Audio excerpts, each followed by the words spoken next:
Hey, what's up guys? This is Prapreet, and in this whole December series, I'm kind of going over everything in my backpack that I use on occasional and daily shoots. Every single time I go out to shoot, I would use these things. So previously I've gone over camera gear, lenses, filters, and microphones, etc. So today I want to go over something which is kind of essential to photography nowadays, especially for the professional photographers out there. If you're not using a strobe, I just think that the quality isn't as good when you're using natural lighting. Of course, you can get some really nice shots, but adding a strobe light and a diffuser on top, you can get some really nice shots. So in today's video, I'm going to be going over one of my favorite lights, AD200, or the one that I have is from actually Evolve Flashpoint. It's a 200, but same thing, Godox AD200 or Evolve 200, same difference. So basically the same thing. I don't know how it comes with two different brands, but it's primarily the same thing. So let's quickly go over the things that I really like about this. And I'm also going to be talking about the Godox remotes, for basically the triggers for your camera. So those will sit on your camera, and then this will be on a light stand somewhere in the hall or behind a soft box taking pictures. So you can do that. So this is going to be a quick little review of everything, and at the same time this is going to be kind of a tutorial on how to use these things. So first I want to talk about the hardware of this and my triggers right here. So triggers are actually very tiny. They use AA batteries. They sit on the hot shoe mount of your camera, and it basically has another hot shoe mount at the top, so you can put a on-camera flash on top. That also works if you don't have a on-camera flash that has a trigger built into it. So basically what you can do is you can have this on top of your camera, and on top of this you can have your on-camera flash, basically, that sits on both of this. It's kind of a heavy setup, but at the same time it serves the purpose. You don't need to go out and buy a really expensive on-camera flash. This does cost around 40 to 50 bucks, so keep that in mind. But other than that, it basically has 3 buttons: channel and setting it to OK, and then you have a group button and then a mode button. It's kind of hard to understand this and get used to this button system. And then they basically have a dial, and on the right side you have a on off, and then a on off for the light, backlight, basically to see this trigger and whatever it's saying in darker areas or nighttime, etc. So we basically turn it on, and the first thing we see is A, B, C on the left side, and then we see M, and then we see some sort of lighting. So this is kind of like shutter speed, where it's 1 over something, or it's basically the power output of the whole thing. And then on the right top we see channel. Channel is basically connected to the flash or whatever. So basically you can connect this one trigger to 3 flashes.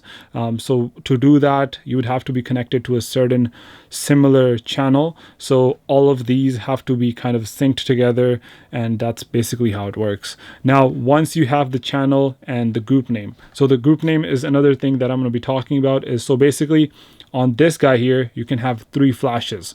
So you can have A, B, and C. You can have 3 flashes connected to one trigger. Isn't that awesome? That just completely blows my mind every single time, how much technology is packed into just this little trigger.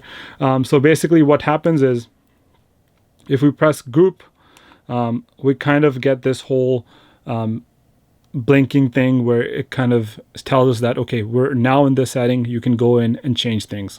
So if we press group again, it takes us to different groups, A, B, or C, and then we can actually move the dial up and down to increase or decrease the power of the flash. Now, once you press OK, it's basically going to change the power output of your flash wherever it is. So you don't actually need to go to your flash, change the settings on here, and basically test out your lighting. So you don't need to do any of that. You can just do it off of here, take your shot, test your lighting, and go by that. Really handy here. I basically use the manual mode where I have everything in control. I don't use TTYL or through the lens. I basically like to use manual, so I have all control. That's another mode that you can change. But obviously if you hit channel, you can change the channel and then scroll the dial and hit OK, and then you can change the channel. Lastly, if we press group and we want to change the mode, we can hit on mode and you can turn it off or keep in TTL or M. I think I said TTYL last time. That's talk to you later, not through the lens. But anyways, I like to keep it on manual mode so I can control everything. And then if we press group again, we can basically say, okay, this is the group that I'm talking about. It's kind of just like that. And then you hit OK, and then everything is saved. Now you can have multiple of these triggers on every single camera that you have. They can be connected to this guy here. So enough of this. Let's go to the flash.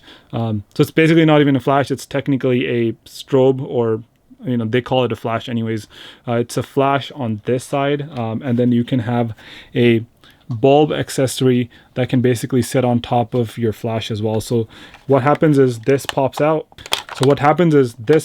Like so. So the flash just came off, and then we would have a adapter that basically goes on top like so.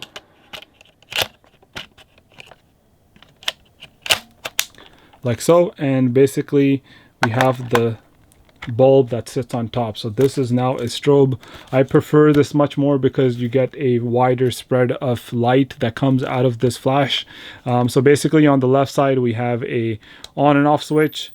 There we go, it's on, and then it basically tells us the group name. So this group name kind of signifies, okay, what group is being connected to on the flash. So basically this would be the third flash that my trigger is connected to. And then we have a group channel, very, very similar to how it was on the trigger. And then you have your test function. So basically if you hit this, it gives us a test.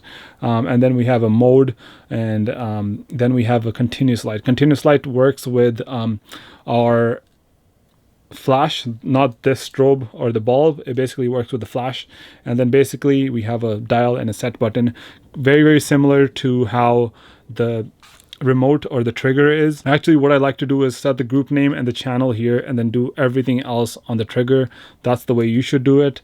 But other than that, this is a really, really nice strobe, especially for indoors.